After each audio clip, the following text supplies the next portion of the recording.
ঝিনাইদহের কালীগঞ্জে ট্রাফিক মোড়ে রূপসা বাসের ধাক্কায় প্রাইভেট কার ও রিকশা ট্রলিগাড়িসহ আহত হয়েছেন কয়েকজন। জানা যায়, আনুমানিক বেলা 11টার দিকে ঝিনাইদহের কালীগঞ্জে ট্রাফিক মোড়ে চলন্ত রূপসা বাসের ব্রেক ফেল হয়। এ সময়ে রূপসা বাসটি নিয়ন্ত্রণ হারিয়ে বিপরীত থেকে আসা প্রাইভেট কার, রিকশা এবং একটি ট্রলিগাড়িতে আঘাত করলে প্রাইভেট কারসহ অনেক পথচারী আঘাতপ্রাপ্ত হয়।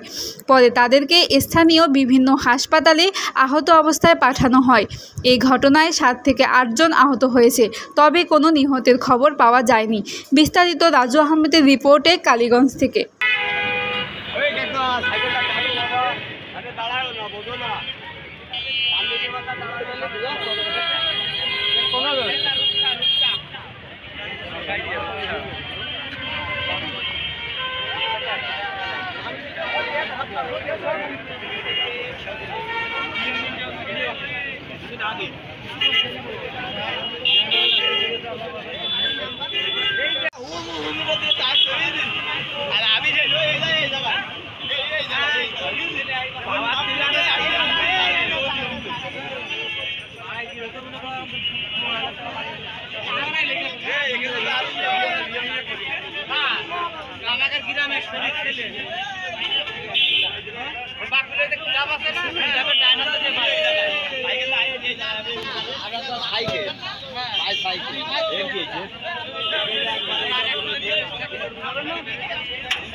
पास से मेरे दियो सर तो प्राइवेट है प्राइवेट आगे मेरे से रिक्शा रिक्शा रिक्शा जो कॉलेज से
দ্রুতগতি চলে আর টার্মিনাল লাইনে যে স্পিডের হয়, এই স্পিডে এই গাড়ি কিভাবে আসে এই কর্তৃপক্ষ দেখে রাখেন এই গাড়িগুলো।